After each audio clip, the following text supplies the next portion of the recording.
platicar un poco lo que estamos haciendo desde el instituto. Y bueno, primero voy a compartir mi presentación, no sé si ya la ven. Sí, ya se ve muy bien. Muchas gracias. Perfecto. Bueno, sí, les decía que estoy muy agradecido por esta invitación y trataré de sintetizar un poco los trabajos que hemos realizado en el proyecto de áreas verdes urbanas que estamos desarrollando en este momento desde la Universidad Veracruzana en conjunto con una serie de colaboradoras y colaboradores. Pero además cuando me hizo Tania esta invitación, pues sí, representó un reto porque como ven, yo trabajo más el aspecto de la ecología de las plantas, pero uno de estos rubros tiene que ver con el impacto antropogénico que existe en torno a las plantas y cómo los humanos hemos modificado las condiciones de los ecosistemas. Y entonces se liga luego el proyecto de áreas verdes urbanas y después poco a poco he estado tratando de entender las plantas más allá pues de la ecología, ¿no? Viendo todo como algo integral. Y entonces trataré más o menos de dar una explicación en este sentido. Y la plática, pues sí, se titula así, ¿no? Verde salud y cómo es que la diversidad vegetal mejora nuestro bienestar. Eh, de inicio quisiera que todos reflexionemos y lance esta pregunta, ¿no? ¿Dónde nos gustaría vivir? ¿Dónde nos sentiríamos más cómodos? Probablemente la mayoría, o si no es que todos, diríamos, ah, pues a mí me gustaría estar, a lo mejor, no sé si viviendo, pero se me hace más agradable, pues la cabaña de la izquierda, ¿no? En comparación con esta mancha urbana que tiene muy pocos árboles, que está todo amontonado y que vemos, al menos visualmente, pues es más bonito la cabaña de la izquierda, ¿no? Y esto tiene un porqué, ¿no? Es casi siempre somos una especie, obviamente, que forma parte de la naturaleza y que queremos o tratamos o anhelamos siempre esos espacios verdes, siempre el contacto con la naturaleza.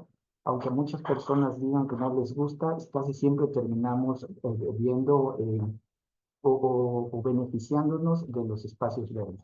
Entonces, evidentemente estos espacios verdes o la biodiversidad en general nos previene bueno, hay estudios que así lo indican, ¿no? Que hay enfermedades, o más bien nos previenen enfermedades cardiovasculares, diabetes, obesidad o enfermedades respiratorias, y las dos primeras sabemos que es un grave problema para el país, ¿no? ¿Y por qué las áreas verdes nos ayudan a esto? Bueno, pues porque se fomenta la actividad física. Quienes viven en las áreas verdes como que te invita a hacer actividad física, caminar, correr. Las comunidades rurales, pues ni se diga, no tienen más, están más en movimiento en comparación con los que vivimos en las ciudades. Se ha comprobado también que estos espacios verdes reducen el estrés porque hay bajos niveles de cortisol, o bueno, fomentan que hayan bajos niveles de cortisol. Además, se diversifican los alimentos, pueden ser más frescos, más nutritivos. Sabemos las comunidades rurales tienen esta ventaja sobre las comunidades o sobre la gente que vivimos en las ciudades. Además, también se regula el clima, que esto a su vez permite que haya una disminución en la irritación de vías respiratorias. Además, también se enriquece la microbiota cuando uno se encuentra cerca de los espacios verdes, que regula el sistema inmune, reduciendo alergias. Recuerdo un trabajo que realizaron en Venezuela, en esta parte de la Amazonía, en los límites con Brasil, en comunidades indígenas que tenían o que no, que tienen muy poco contacto con la civilización, entre comillas, y analizaban la microbiota y era muchísimo, ¿ves? O sea, tenían más asociación con diferentes microorganismos que lo que tenían los ciudadanos pues, en las grandes urbes. Por otro lado, también la biodiversidad como tal, pues afecta a la salud mediante o bueno, más bien la pérdida de biodiversidad afecta a la salud mediante el aumento de enfermedades, por ejemplo, el aumento de vectores transmisores de enfermedades. Sabemos, por ejemplo, el dengue, cómo ha aumentado la expansión de esta enfermedad incluso en lugares donde no estaba contemplada antes. Y eso es por todos estos cambios que han ocurrido y que tienen que ver con las perturbaciones o con la degradación de los ecosistemas. Se han expandido las alergias, ¿no? Ahora son más comunes las alergias porque también ha habido cambios en los patrones de diversidad vegetal que hace que se aumente el polen alérgico y eso a su vez incide en algunas enfermedades respiratorias. También hay una regulación natural porque hay aparición de enfermedades zoonóticas y solo como ejemplo el mapa que vemos a la derecha de la pantalla muestra dónde hay más riesgo de enfermedades zoonóticas. Y entonces, pues ahí están los trópicos, evidentemente porque tenemos mucha diversidad y hay más potencialidad de alguna transmisión o que ocurra un evento de esto de zoonosis. Y evidentemente esto tiene que ver con la salud física, pero también la pérdida de biodiversidad puede aumentar los problemas mentales y ahorita vamos a hablar un poquito de ello. Pero también la pérdida de diversidad hace que tengamos menos servicios ecosistémicos, ¿no? Bosques y humedales degradados o ecosistemas degradados, pues van a purificar menos el aire, van a purificar, no va a ser igual la purificación del aire y del agua. Además, también vamos a tener con la pérdida de la biodiversidad, pues menos medicinas naturales, ¿no? Tan solo en Veracruz, de acuerdo con datos de la doctora Leti Cano en el 2024, que tan solo en Veracruz se tienen registradas 920 especies de plantas medicinales, ¿no? Entonces, tenemos ahí un enorme potencial que, si bien muchas de estas plantas se cultivan, hay muchas otras que todavía se encuentran en ecosistemas naturales y que, obviamente, si los vamos degradando, pues vamos repercutiendo en sus poblaciones. La regulación climática, ¿no? También obviamente hay menos captura de carbono, más calor, etcétera. Vamos a platicar un poquito al respecto sobre los trabajos que hemos desarrollado en ese sentido en Jalapa. Pero también se limita el contacto con la naturaleza, lo que también nos afecta la salud mental. Entonces, ante toda esta problemática de cambio climático, contaminación y todos estos problemas que ya sabemos de alguna forma los que trabajamos en estas áreas, pues entonces esto hace que haya una repercusión en la biodiversidad, pero también en los servicios ambientales. Y además de esto se ha demostrado que se tienen repercusiones, ya vimos en la salud física, pero también en la salud mental. Por lo tanto, ha surgido un tema que es la ecopsicología clínica, y esta estudia cómo la crisis ambiental afecta el bienestar psicológico y cómo el contacto con la naturaleza puede ser terapéutico, ¿no? O sea, recordemos esa imagen del inicio de la cabaña o la gran ciudad, imaginémonos tener que caminar por varios metros o kilómetros dentro de la ciudad con el calor, con el ruido de los carros, con un montón de gente, que es en hora pico, por ejemplo, que puede ser muy estresante. En cambio, en la cabaña uno puede caminar entre los bosques con más tranquilidad, más calma, y eso evidentemente tiene un efecto terapéutico. También los problemas ambientales, pues también tienen que ver con problemas mentales, ¿no? Y se han hecho estudios, particularmente este quesito de Toma y colaboradores en el 2021, es que dice que, por ejemplo, eventos como huracanes, incendios, o inundaciones o estos desastres naturales aumentan la ansiedad en las personas, también la depresión y el estrés postraumático. Debe ser muy difícil que alguien tenga un patrimonio y que de repente venga un huracán o venga una sequía o venga algo así y acabe con todo este patrimonio. Entonces, eso genera un estrés muy difícil de superar, ¿no? Por otro lado, hay el calor extremo y las sequías, pues también están asociados a insomnio, a violencia, a depresión, e incluso hay datos que se relacionan con el suicidio, ¿no? La contaminación del aire, por otro lado, y la pérdida de ecosistemas también están vinculados con la depresión, el deterioro cognitivo y la demencia. Esto hace que surja un término que se conoce como ecoansiedad, ¿no? Es decir, la degradación ambiental nos está afectando más de lo que nos imaginamos. Y entonces surge este término que de la ecoansiedad, que tiene que ver con esos sentimientos de miedo, de tristeza, de desesperanza o incluso de pérdida de identidad cultural que provocan todos estos, o todos estos problemas, hace que nosotros de alguna forma nos sintamos así, ¿no? Que sabemos el futuro es un poco caótico incluso, ¿no? Falta de agua, desertificación y todo eso hace que en algunas personas pueda provocar este sentimiento de ansiedad y pues sí, de no saber qué va a suceder en el futuro, ¿no? Y bueno, sabemos estos problemas, ¿no? Que son la causa de la ansiedad, la contaminación, desertificación, etcétera, pero aquí me quiero enfocar únicamente en este tema que es la urbanización descontrolada, ¿no? Sabemos, los humanos vivimos en ciudades, vivimos hacinados en estas grandes urbes, que son ciudades, pueden ser pequeñas, pueden ser grandes, pero la gran mayoría de la población en el mundo vive en las ciudades, ¿no? Y en las ciudades también tenemos plantas, como esta imagen que tenemos aquí del Parque Natural. Los que son de Jalapa seguro la conocen, y quien no, pues es un parque muy emblemático de la ciudad, y vemos esta combinación de elementos, donde tenemos el edificio más alto de la ciudad. Jalapa es una ciudad pequeña, y ahí tenemos el edificio más alto, como viendo estos contrastes. Tenemos espacios verdes, tenemos gente que visita estos espacios, y de fondo está esta torre que es la más alta y que vino a cambiarle la imagen a la ciudad de Jalapa, ¿no? Antes no teníamos edificios tan altos, y este es el primero, ¿no? Entonces, ¿pero qué es una ciudad? Pues estos son estos espacios geográficos que los humanos crean, definen y transforman, y con el objetivo de tener concentradas todas nuestras necesidades sociales, necesidades de todo tipo, ¿no? Y esto con el objetivo también de elevar las condiciones de vida de la población, ¿no? En una ciudad técnicamente tenemos todo, tenemos alimentos, tenemos medicinas, tenemos todos esos bienes, o todos esos factores que tienen que ver con nuestro bienestar. Y tan solo un dato, ¿no? En México, por ejemplo, desde 1950 la mitad de la población ya vivía en las ciudades, pero para el 2020 ahora el 79% de la población vive en ciudades. ¿Qué quiere decir? Por un lado, que se está abandonando el campo y la gente se está yendo a la ciudad.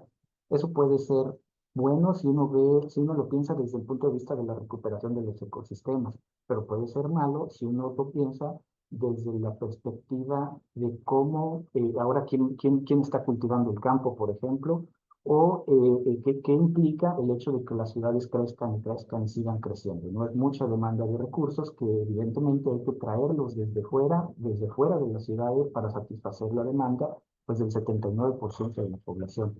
Entonces tiene ahí sus pros y contras esto, ¿no? Pero también en las ciudades existen los espacios verdes, ¿no? Las áreas verdes urbanas, que estos pues son espacios que evidentemente tienen vegetación, ya sea que esta vegetación sea remanente, es decir, que la ciudad creció y se quedó ahí, la vegetación como aislada, o bien que sean espacios con vegetación cultivada, que posterior a la implementación de la ciudad, pues empezaron a sembrar o a establecer parques, jardines, cementerios, etcétera, ¿no? Y estas áreas verdes están constituidas también por una combinación diversa de elementos que pueden ser naturales, obviamente la flora, la fauna que existe ahí, pero también artificiales, como pueden ser áreas de juegos, senderos, bancas y cualquier otra infraestructura, lámparas, etcétera, cualquier otra infraestructura artificial que se encuentre dentro de estas áreas urbanas. Entonces yo siempre digo, como manera de chiste, ¿no? Que nuestras áreas verdes urbanas son como un Frankenstein que hemos estado construyendo con especies que no son nativas, con elementos que no tienen que ver con la vegetación original, y todo eso lo tenemos concentrado en estos espacios verdes. Aquí en las fotos que vemos, observamos, por ejemplo, la foto de abajo es la ciudad de Jalapa, vista desde el Parque Natura precisamente, y vemos cómo la ciudad de Jalapa tiene en medio tiene muchos espacios verdes todavía, y ahorita vamos a platicar al respecto. Pero las áreas verdes, como ya vimos, igual que toda la biodiversidad y toda la naturaleza, también nos proporcionan beneficios. Son como instrumentos que nos ayudan a hacer las ciudades más resilientes, más amigables, digámoslo así, ¿no? Y nos ayudan reduciendo el efecto de las islas de calor urbano y protegiendo a poblaciones vulnerables, como pueden ser los niños o los adultos mayores. Igual, ahí las plantas están haciendo estos procesos biológicos y fisiológicos que nos ayudan, y en ese proceso nos están ayudando a filtrar contaminantes, y evidentemente mejorando la calidad de vida, ¿no? Ahí vemos en la foto de la derecha una obra que estaba en construcción hace unos meses aquí en la avenida, ¿cómo se llama? La avenida Mártires. No recuerdo el nombre ahora de la avenida, pero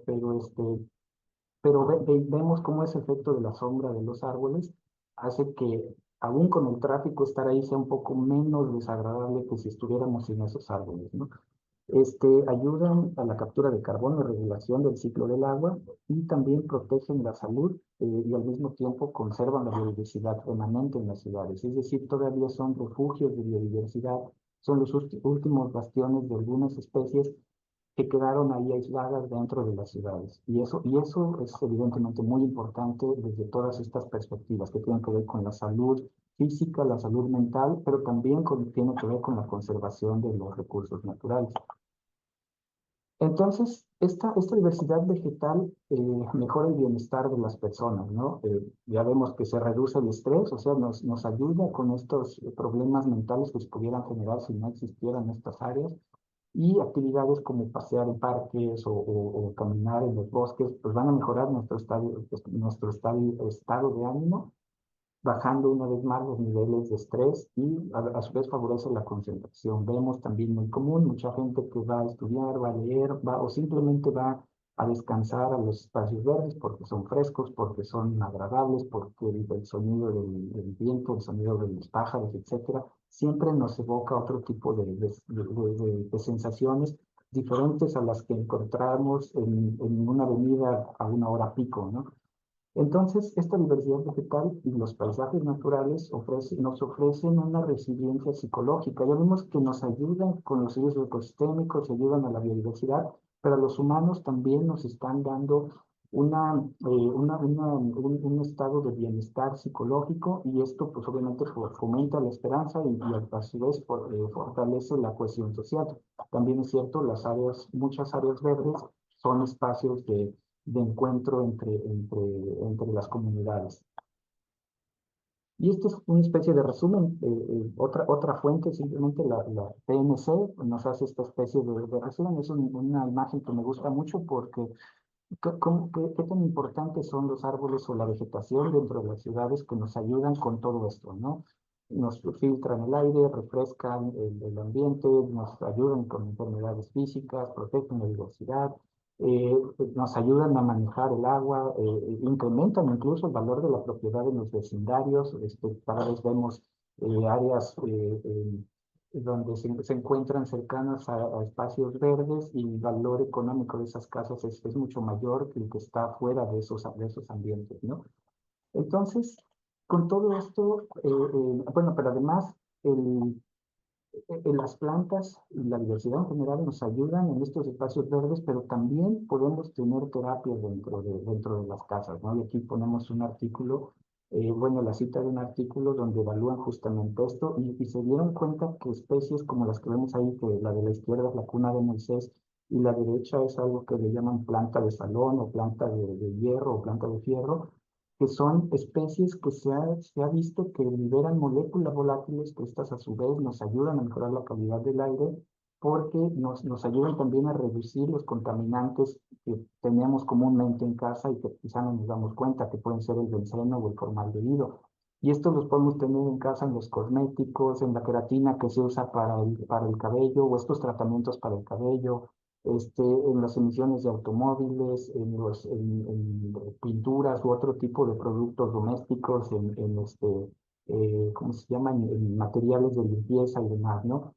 Que tienen olores o fuertes o muy característicos. Bueno, estas plantas, y no dudo que haya otras, sin embargo, este artículo se enfoca en ellas, nos ayudan de alguna forma disminuir los niveles de este tipo de elementos volátiles que tenemos en casa. Y de tal forma que existe un concepto que es el Indoor Forest Bathing, que es que este concepto propone aprovechar las plantas del interior como fuentes de compuestos reactivos que nos van a ayudar a tener entornos que favorecen nuestra salud respiratoria, a su vez favorecen el sistema inmune y el bienestar psicológico en espacios urbanos cerrados. Entonces, la conclusión, digamos, de la mitad de la plática es que siempre vamos a estar necesitando los espacios verdes. Ya sea voluntaria o involuntariamente, como que los humanos siempre estamos queriendo regresar a lo verde. Siempre no olvidamos nuestras raíces y que somos una especie más, ¿no? Y que también necesitamos de estos espacios. Entonces, en este sentido y con esto como antecedente, Les quiero platicar ahora de un proyecto que tiene que ver con áreas verdes urbanas de la ciudad de Jalapa. Es un proyecto que estamos realizando desde hace ya poco más de 3 años, en conjunto con colegas de otros institutos de la Universidad Veracruzana, y que en mi caso estoy enfocado en las cuestiones vegetales, pero otros colegas están evaluando percepción social, otros están evaluando fauna, y y en este caso voy a platicarles un poquito de lo que hemos estado encontrando con respecto a la vegetación. Esta es una foto desde el campus de la UDI, el campus para la cultura, las artes y el deporte de la Universidad Veracruzana, y vemos una vez más esto, verde y ciudad en conjunto, ¿no? Y bueno, Jalapa es una ciudad pequeña, ¿sí? Tenemos poco más de 400,000 habitantes, pequeña en comparación con otras ciudades del país, ¿no? O sea, no hablemos de la Ciudad de México, Guadalajara, Monterrey, Puebla, etcétera, ¿no? Jalapa sigue siendo una ciudad pequeña, o mediana más bien, pero se está expandiendo también a un ritmo acelerado y con mayor dinámica de cambio de forma urbana, ¿no? Ahora ya vemos edificios, ya vemos cada vez más puentes, vemos plazas por todos lados y cada vez más grandes, ¿no? La cobertura actual de la vegetación leñosa aproximadamente es del 20%. Algunos autores dicen que es del 35%, otros dicen que es un poco menos, pero hablemos más o menos de un promedio, como que tenemos un 20% de cobertura de vegetación con respecto a la mancha urbana. Es decir, todavía tenemos buen espacio verde en la ciudad. Se han contabilizado alrededor de 397 áreas verdes públicas, y estas se encuentran, o más bien se encuentran en cementerios, en camellones y demás, pero también dentro de la ciudad podemos tener bosques urbanos. Y entonces lo que hicimos para este proyecto es que nos fuimos primero a conocer algunas de estas áreas, y en cada área hacíamos parcelas de 20 por 20 metros y registrábamos árboles, pero también registrábamos plantas epífitas. ¿Y por qué estas plantas? Pues porque son plantas que tienen un papel muy importante en el ecosistema, porque son captadoras de agua, pero también son especies de indicadoras. ¿Qué significa esto? Que la presencia o la ausencia de una especie de planta epífita nos puede indicar un poco la calidad de los ecosistemas donde las estamos registrando. Aquí realizamos colectas o sea, primero esa parte básica de la ciencia en botánica, ¿no? Ir a campo, colectar, depositar nuestros ejemplares, y de ahí es el punto de partida para lo demás, ¿no? Pero además hicimos otras cosas como, bueno, colocamos data loggers que registraron temperatura y humedad durante 2 años. Además, se realizaron estimaciones de biomasa y carbono. Ahora, tengo que mencionar esto, se ha estado realizando con ayuda de colaboradoras y con ayuda de alumnos también, ¿no? Que ahorita vamos a ir dándoles los respectivos créditos. Este es el área de estudio, de inicio. En el proyecto originalmente empezamos estudiando 4 áreas urbanas. La que está al centro, el Parque Macuiltepec, se agregó después porque el proyecto ha ido creciendo y fueron creciendo las preguntas de investigación, fue creciendo el equipo y fueron también creciendo los trabajos. Entonces, ahora ya estamos trabajando en otras áreas y ya tenemos algunos resultados, pero ahora me limitaré a estas. ¿Qué encontramos primero con los árboles? Bueno, que todas las áreas que evaluamos tienen más o menos la misma riqueza de especies, y hasta ahí vamos bien, digamos. Pero no todas las especies, o más bien no todas, en cuanto a riqueza, están homogéneas, son muy similares. Todas tienen un número de especies similares. Pero lo que sí es diferente es en qué condiciones se encuentran esas especies. Por ejemplo, vemos que en los parques periurbanos, como puede ser el parque de Clavijero, tiene árboles más grandes, más robustos, que eso significa que esos árboles más grandes, más robustos, tienen están cumpliendo funciones diferentes en el ecosistema. Por ejemplo, dan más sombra, dan más humedad, y por lo tanto pueden ser refugio de otras plantas, como las plantas epífitas. Pero por otro lado, tenemos diferentes especies, es decir, tenemos casi el mismo número, pero en especies diferentes y que cumplen funciones diferentes. Y aquí vemos, pues, enfoquémonos en el clavijero, en la gráfica de abajo, que tenemos especies que son típicas del bosque mesófilo de montaña, que es el tipo de vegetación que se encuentra o que se encontraba originalmente en la ciudad de Jalapa. Recordemos que es una zona montañosa para aquellos que no la conozcan. Eh, esta composición de especies, o bueno, estas gráficas nos indica que que son especies más importantes de acuerdo a un índice que así se llama índice índice de valor de importancia. No es porque uno considere que son importantes, sino que así se llama el índice que tiene que ver con la frecuencia de las plantas, con el tamaño de los árboles y demás, ¿no? Hace como una combinación de factores. Y lo que vemos es que las plantas que, o más bien los árboles que viven en los lugares al interior de la ciudad, van a tener una composición de especies que está caracterizada porque son especies secundarias, es decir, esas que llegan después de una perturbación y que tienen más afinidad con otros ecosistemas y no tanto con el bosque mesófilo de montaña como sí lo tienen áreas como la Martinica o Clavijero, las dos que están abajo, que son las áreas que se encuentran en la periferia de la ciudad. Y esto tiene una repercusión en las plantas epífitas, ¿no? Aquí con la doctora Berenice hemos realizado este trabajo y observamos que las plantas epífitas y sus equivalentes terrestres, ¿qué quiere decir esto? Que hay orquídeas que viven sobre los árboles, pero hay orquídeas también que pueden estar en la tierra. Igual hay bromelias, igual hay helechos, que pueden tener que pueden encontrarse algunas especies casi exclusivas de los árboles y otras que son de los mismos grupos taxonómicos y que se encuentran en el suelo. Es decir, tienen similitudes ecológicas, pero también tienen adaptaciones que les permiten vivir ya sea en los árboles o en las partes terrestres. Aquí evaluamos estos grupos.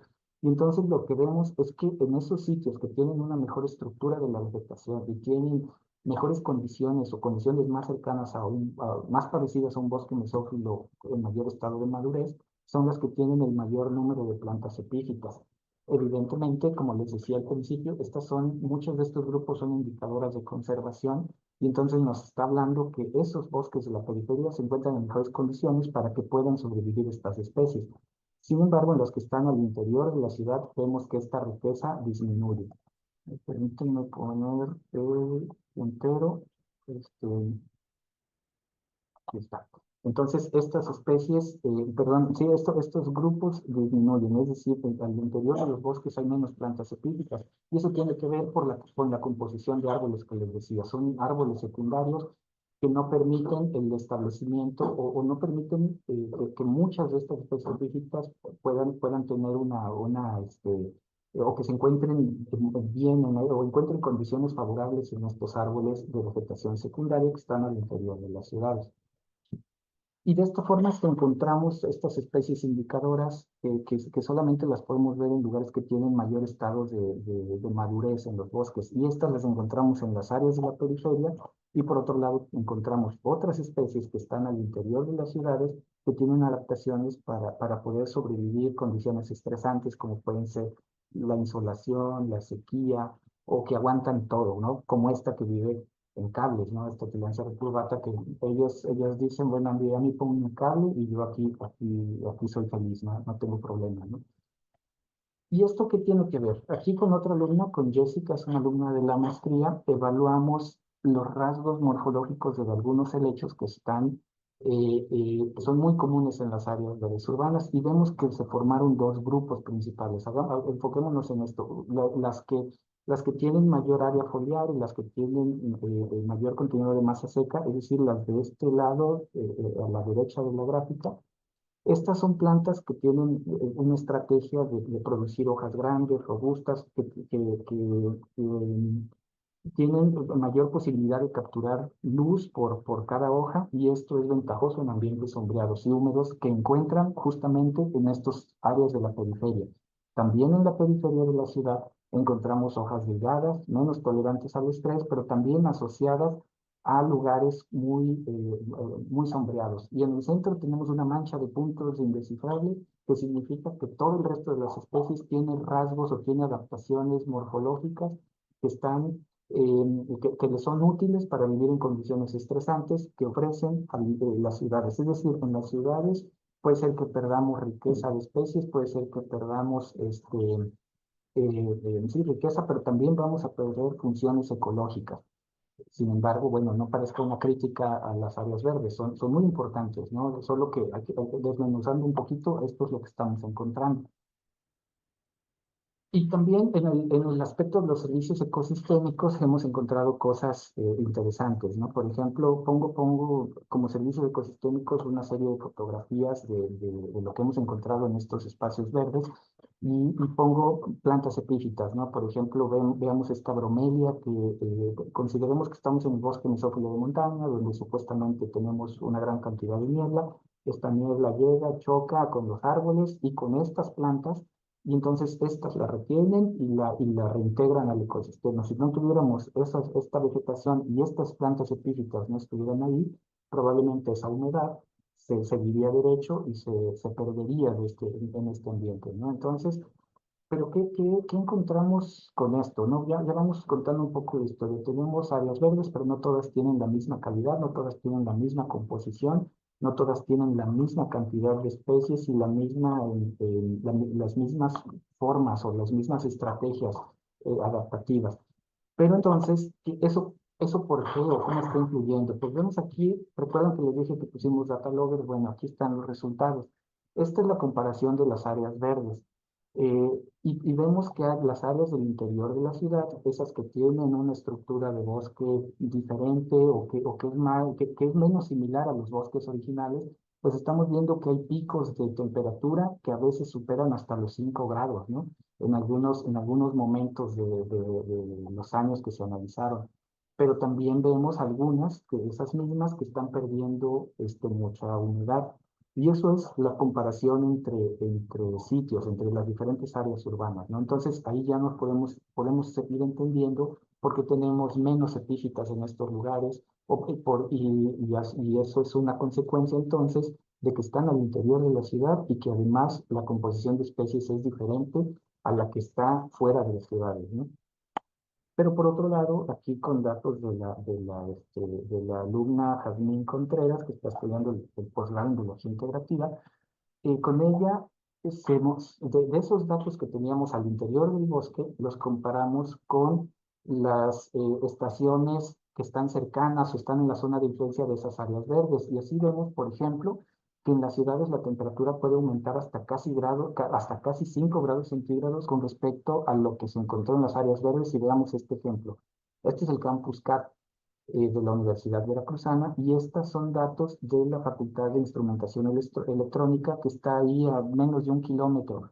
Y entonces vemos que la diferencia en promedio en estos años evaluados es de hasta 5 grados, o bien en el Tejar y en la zona de Jalapa 2000, que también está aproximadamente a 1 kilómetro de distancia, vemos también estas grandes diferencias.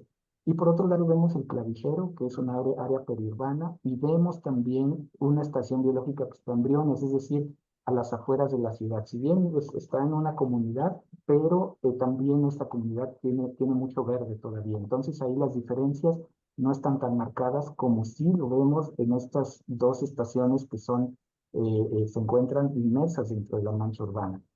Y no solo eso, la temperatura aumenta, pero también la humedad disminuye. Y ustedes saben, ¿no? Entre menos humedad, pues hay muchas plantas que no les gusta vivir con poca humedad y entonces empiezan a desaparecer poco a poco, porque también vemos que la humedad disminuye hasta casi un 30% en estas áreas que están fuera de las áreas verdes urbanas, ¿no?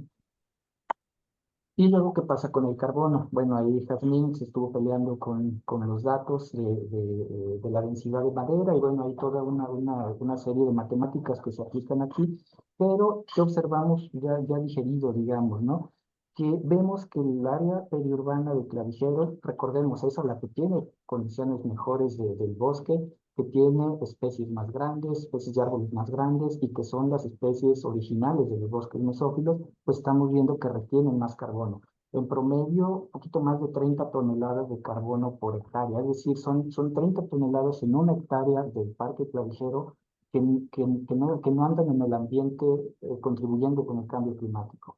En cambio, las áreas del interior de la ciudad tenemos en promedio 100 toneladas de carbono. Es un dato muy valioso, por supuesto, pero lo que quiero decir aquí es que eh, eh, pensemos en actuar en promover la siembra de especies de este tipo, como las que encontramos acá, de favorecerles las condiciones en espacios como estos, ¿no? Enriquecer estos espacios para que los servicios ecosistémicos dentro de las ciudades sean de mejor calidad. Es decir, los servicios existen, aquí vemos, ¿no? Son 100 toneladas de carbono que estos parques, a pesar de que están más degradados, están contribuyendo, ¿no? En una hectárea del parque Natura o Tejar Garnica, este, estamos teniendo en promedio 100 toneladas de carbono retenidas, ¿no? Pero podría ser mejor, ¿no? ¿Por qué no pensar en tener estas toneladas enriqueciendo estos lugares y que en el futuro se vaya viendo una tendencia a la alza, ¿no? Y por otro lado, también aquí con jazmín se destaca que las especies que son típicas del bosque mesófilo son las que más carbono aportan de forma individual, ¿no? Vemos la aportación de las especies que no son típicas del bosque mesófilo de montaña, que son secundarias, tienen menos aportación de carbono y esto es por su forma de crecimiento. Crece muy rápido y en las prisas por crecer no están reteniendo tanto carbono como lo hace un encino, por ejemplo, que se toma su tiempo, que va engordando poquito a poquito y en ese proceso va agarrando más carbono y lo va fijando en su interior, ¿no? Y insisto, son toneladas de carbono, son que no están en el ambiente contribuyendo con este fenómeno del cambio climático.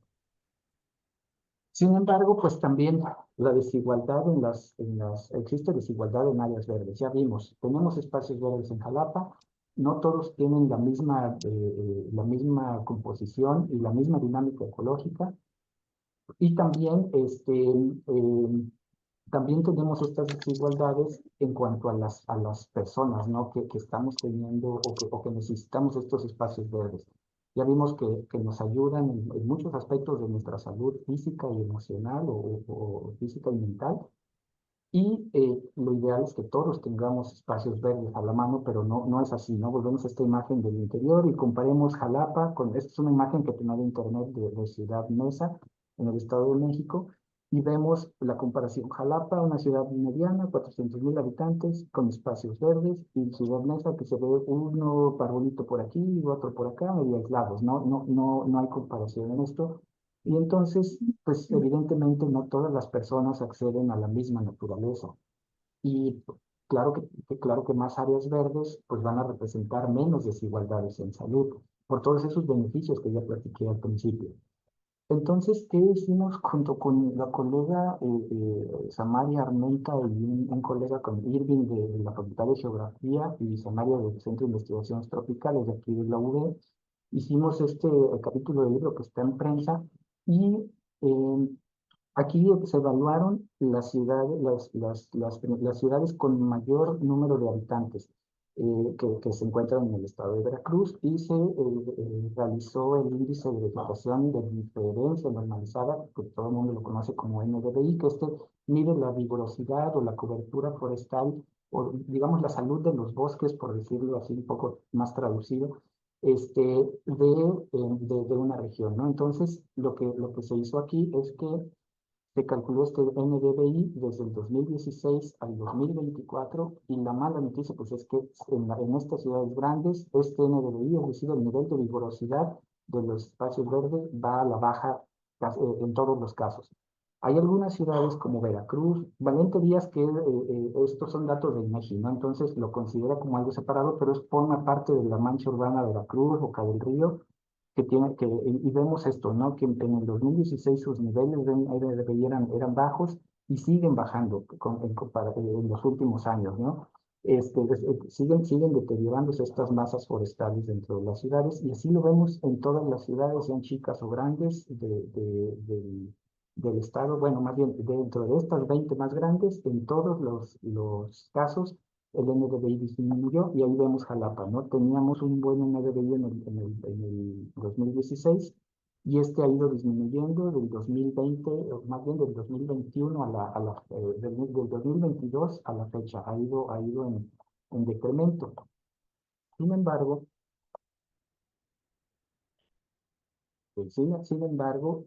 ¿qué observamos cuando comparamos estos datos con respecto a la población que tenemos en cada una de las ciudades? Y ahí vemos que Jalapa no está tan mal, ¿no? O sea, muchos autores la consideran como una ciudad verde y aquí se ve que más o menos, o sea, que sí es verde, digamos, ¿no? O sea, es una ciudad que tiene está por arriba del promedio en cuanto a metros cuadrados ideales por persona, ¿no? De acuerdo a la FAO y a la OMS, se estima que debemos tener por habitante entre 16 y 30 metros cuadrados. En el caso de Jalapa, perdón, la FAO y la OMS indican que debemos tener como mínimo 9 metros cuadrados por habitante de área verde por habitante. Sin embargo, eso es lo mínimo, pero lo ideal es tener entre 10 y 15 metros cuadrados por habitante.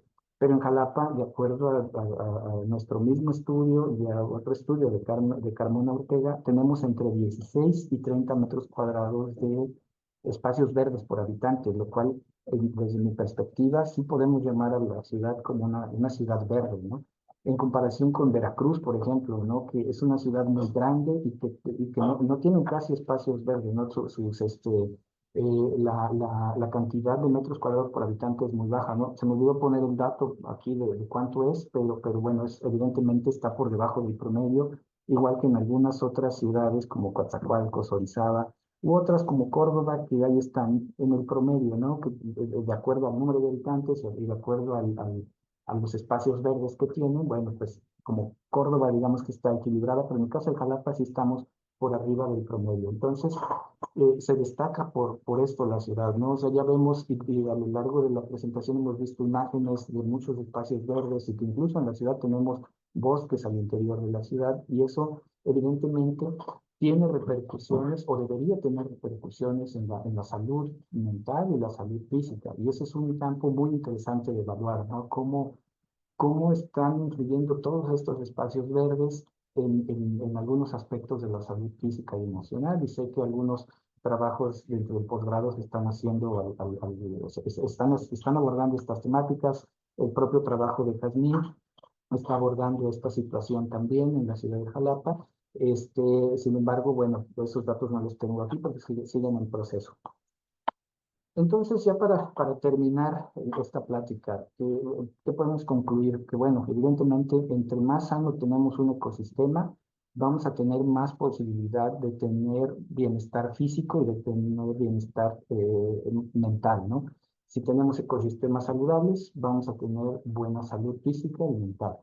Entonces, necesitamos más ciudades resilientes y biodiversas. El caso del estado de Veracruz es preocupante porque vemos que muchas de las ciudades grandes están por debajo de ese promedio de espacios verdes que requerimos y debemos trabajar en eso, ¿no? Y eso es solo el estado de Veracruz, pero pensemos otros estados de la República o en otras partes del mundo, esas grandes ciudades, si realmente están teniendo todas estas condiciones de tener por lo menos 9 metros cuadrados por habitante, eso estaría muy interesante evaluar esto a niveles mayores, ¿no?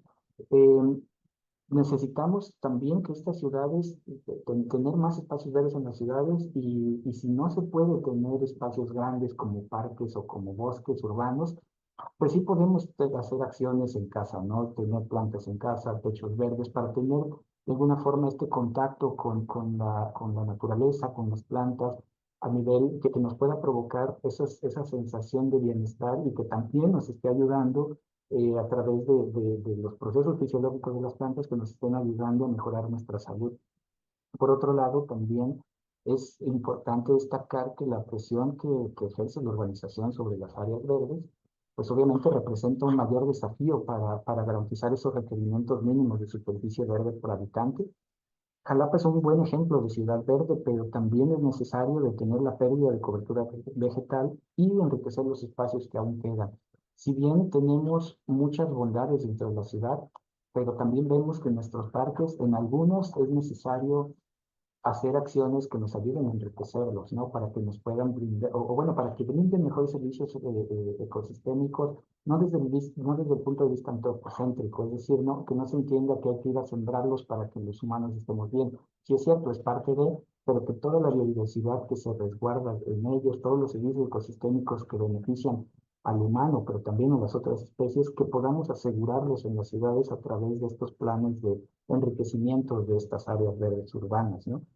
Y finalmente, pues definitivamente conservar la diversidad vegetal y en general la biodiversidad en las ciudades debe ser también una estrategia de salud pública, ¿no? Es algo que quizás desde la perspectiva de la salud pública no se fija mucho en esto, o sí, no estoy muy enterado del tema, pero es muy importante que se vea, como dicen algunos autores, ¿no? Que se vea todo esto como una sola salud, que tengamos ecosistemas saludables y en consecuencia tener que las personas también estemos en ese bienestar ecosistémico y en ese bienestar físico como personas, como especie, pero también como individuos necesitamos, ¿no? Entonces, un poco de esta plática, quiero que se quede eso como conclusión, ¿no? Que sí tenemos espacios verdes, que sí podemos tener en Jalapa particularmente una buena oportunidad de cubrir estos estándares de espacios verdes disponibles,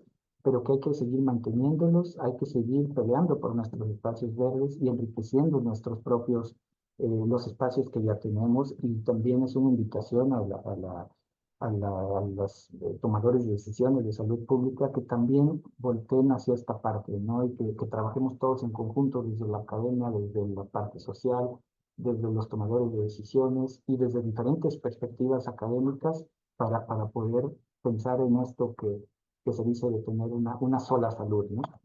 Y bueno, finalmente pues quiero agradecer al equipo de trabajo, la doctora Samaria, la doctora Berenice, la maestra Ana María, y los estudiantes como Jazmín, Jessica y Ernesto, que los datos que estoy presentando aquí, bueno, son datos que se han colectado con ayuda de ellos en este tipo de trabajo que hemos estado desarrollando pues, con el tema de las áreas verdes como eje principal. Hay otros datos que evidentemente no los presenté por tiempo, pero si alguien quiere o está interesado en abordar en estos temas, pues bueno, puede contactarnos y con mucho gusto podemos pensar en colaboraciones o hablar más del tema, ¿no? Si fuera el caso. Y bueno, agradezco nuevamente la invitación a dar esta plática y pues no sé si exista todavía tiempo para preguntas. Sí, claro, con gusto. Quienes quieran hacer una pregunta, si pueden levantar su mano para darles la voz o también a través del chat.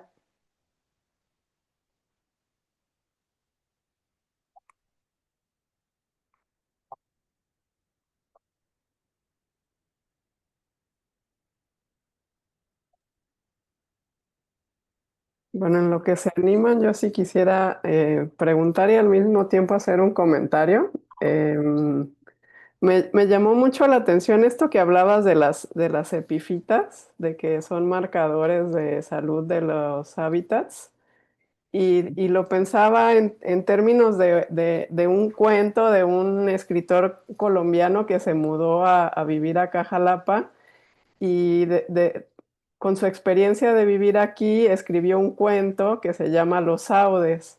Y entonces él describe a unos seres así melancólicos y un poquito como pues tímidos, que no les gusta mucho el contacto con las personas. Entonces,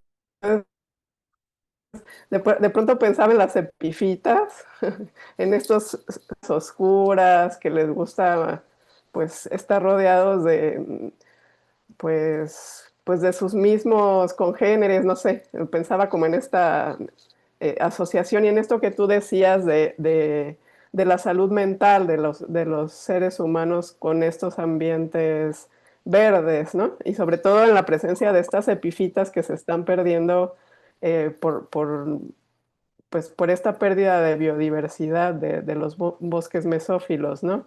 Entonces, que quizás hasta nosotros mismos nos está cambiando nuestro estado de ánimo, pensándonos como saudes, de que vivíamos en estas zonas arboladas y húmedas, y ahora pues nuestra ciudad ha cambiado drásticamente.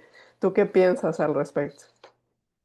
Sí, definitivamente es una bonita analogía. Después te pediré el cuento para ver si tengo oportunidad de leerlo. Y es que sí, definitivamente quisimos ocupar este grupo de las epífitas primero, bueno, porque ahí hay muchos helechos y es el grupo que me encanta, es el grupo que más me gusta, el grupo de plantas. Y entonces, pero también, además de lo bonitos que pueden llegar a ser, tienen esta peculiaridad y por eso es que los quisimos estudiar en este proyecto y además vivimos en una zona donde somos ricos en este tipo, o al menos en la franja altitudinal donde se encuentra el bosque mesófilo y que se encuentra Jalapa, en teoría somos ricos en este grupo de plantas, ¿no?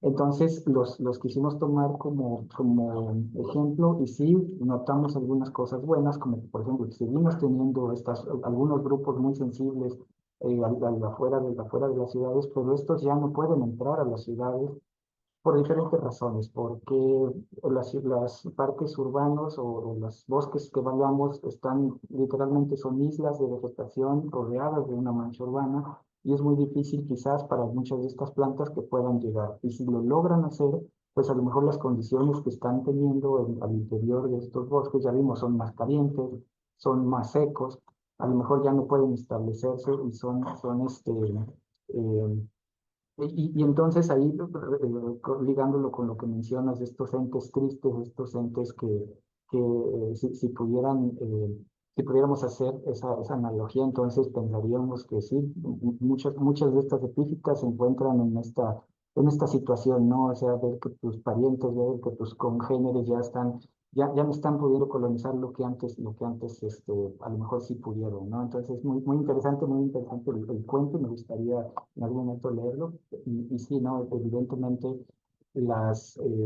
estas plantas nos ayudan a entender estos procesos ecosistémicos y también cuando existen nos ayudan a mejorar los servicios ambientales, sobre todo que tienen que ver con cuestiones de captura de agua, ¿no? O de generación de biomasa, que también, aunque no evaluamos eso, la biomasa que evaluamos solo fue en los árboles, pues obviamente la biomasa, perdón, de la captura de carbono también está en las plantas epífitas, también está en el suelo, están en diferentes partes del ecosistema. Lo que hicimos fue solo evaluar la biomasa de los árboles, pero sin duda son temas que quedan ahí, que son muy interesantes para poder abordarlos en algún momento. Tenemos una pregunta en el chat. La compañera Luz nos dice, tengo entendido que incluso muchos helechos son endémicos de esta zona. ¿Hay algunos árboles que también sean endémicos de aquí? Sí, bueno, helechos que encontramos en la zona no tenemos tantos. Hay muchos helechos endémicos en el país, sin embargo, el estado de Veracruz no tiene tantos como pareciera. Más bien, el estado de Veracruz es una zona de distribución de especies y no tanto una zona un centro de origen, ¿no? Hay algunos que son endémicos, pero no tantos. No recuerdo el dato preciso, pero debemos tener menos de 5 especies tal vez endémicas al estado y de estas no encontramos ninguna en las áreas verdes. De árboles sí encontramos endémicos al estado de Veracruz y también al país.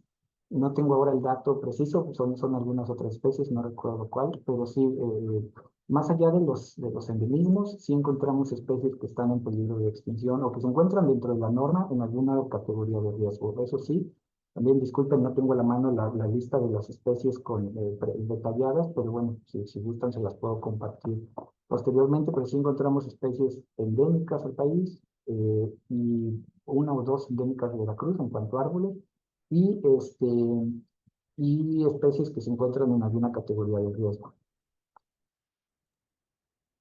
No creo que... bueno, yo quisiera hacer una pregunta. Hemos sabido de la Sanseviera, o más bien Sanseviera vieira, o mejor conocida como lengua de suegra. De hecho, dicen que, bueno, la NASA recomienda por su liberación de oxígeno, pero la pregunta es si, ¿qué es mejor, esta planta o el helecho? Bueno, Por sus beneficios.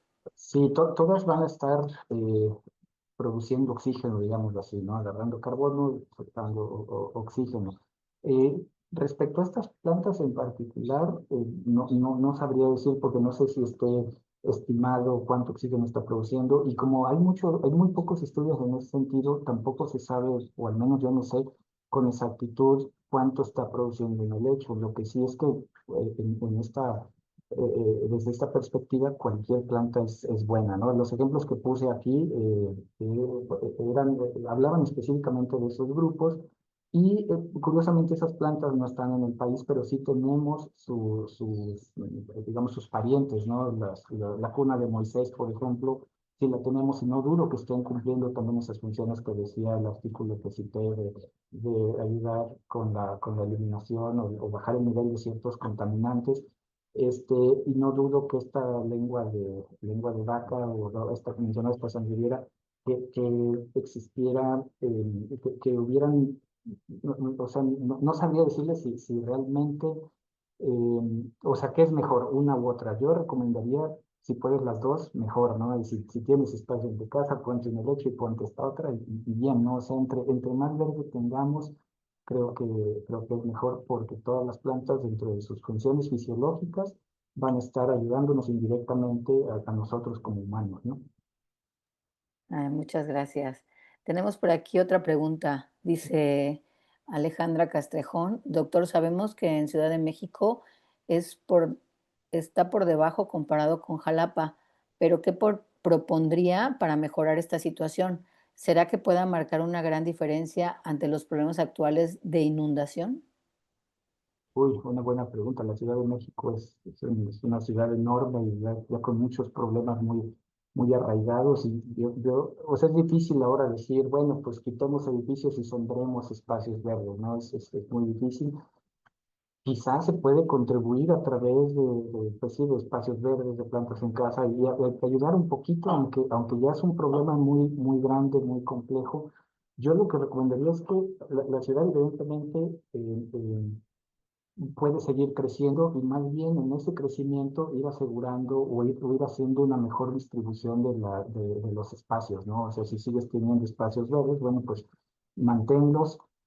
Sí que si la ciudad tiene que crecer, bueno, hacer una planificación un poco más estructurada y con lo que se tiene, bueno, pues a lo mejor pensar en enriquecer los espacios verdes que ya se tienen. Hay muchas áreas que pudieran estar abandonadas o que pudieran tener especies secundarias, pues a lo mejor recomendaría pues empezar con esas pequeñas acciones, ¿no?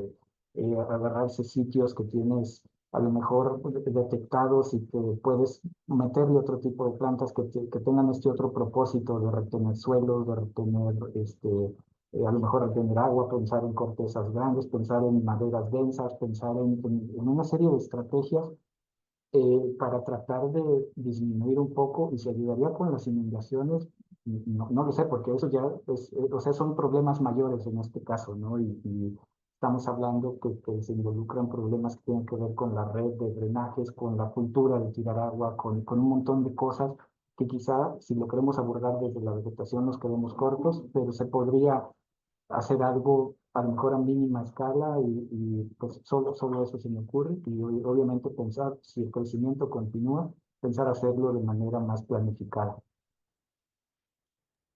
Muchas gracias, doctor. La compañera Lourdes Landero quiere hacer una pregunta. Adelante, doctora. No sé si me Puedes poner escuchan bien. tu cámara si quieres también, ¿eh? Gracias.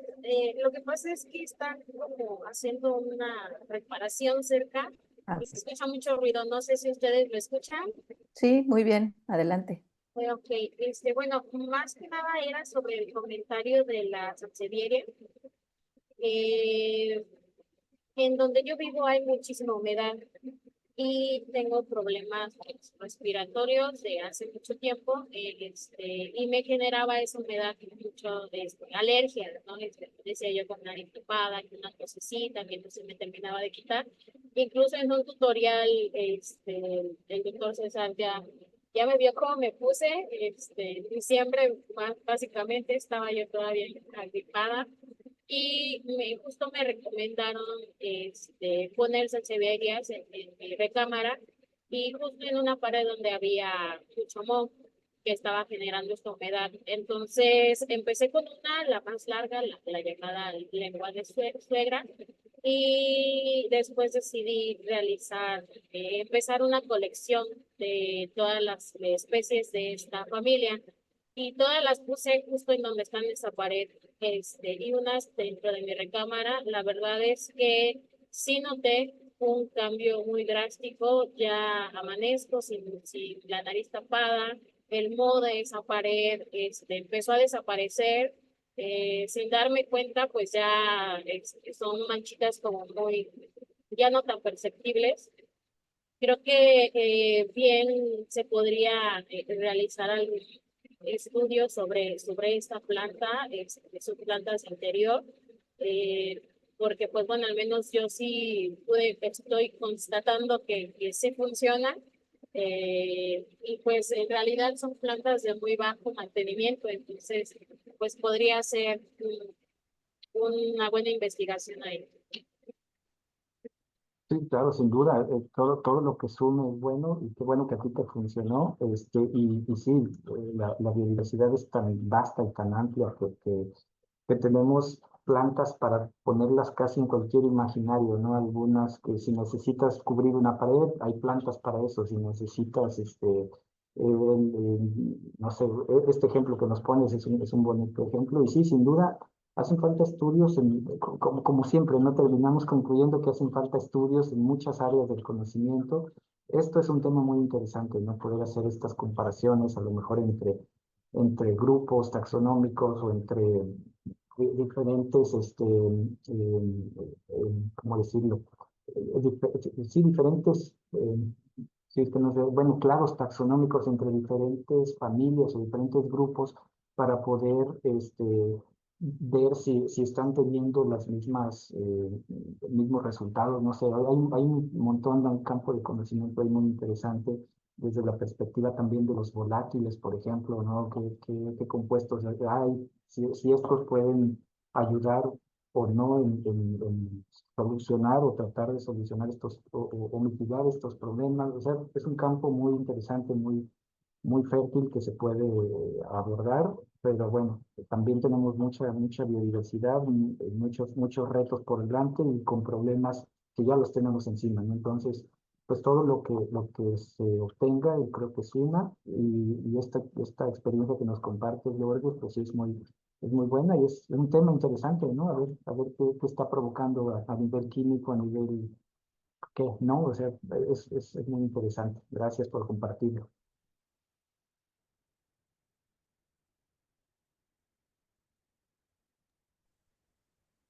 Pues si no hubiera otra participación de parte de la Academia Transinstitucional de Salud Integrativa y el Cuerpo Académico Ecología, Psicología y Salud, le agradecemos al doctor César Carvajal por su participación en este seminario y muchas gracias a todos los asistentes y les invitamos a seguirnos.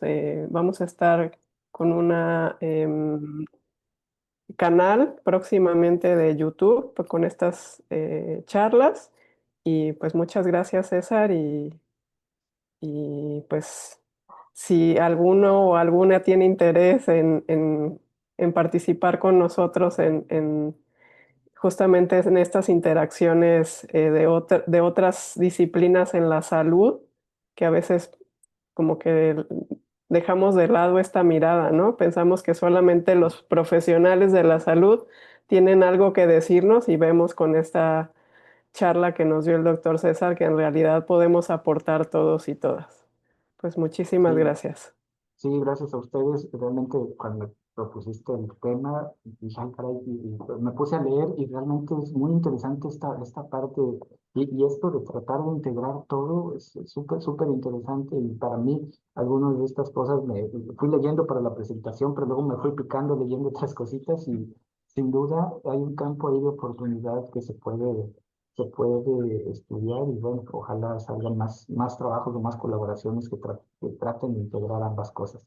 Y muchas Ujú. gracias nuevamente por la invitación, tanto a Antonio como a ti, Tania, y un gusto estar aquí. Muchas gracias. Gracias. Y bonito día para todas y todos. Bye. Luego. Hasta luego. Adiós. Ujú.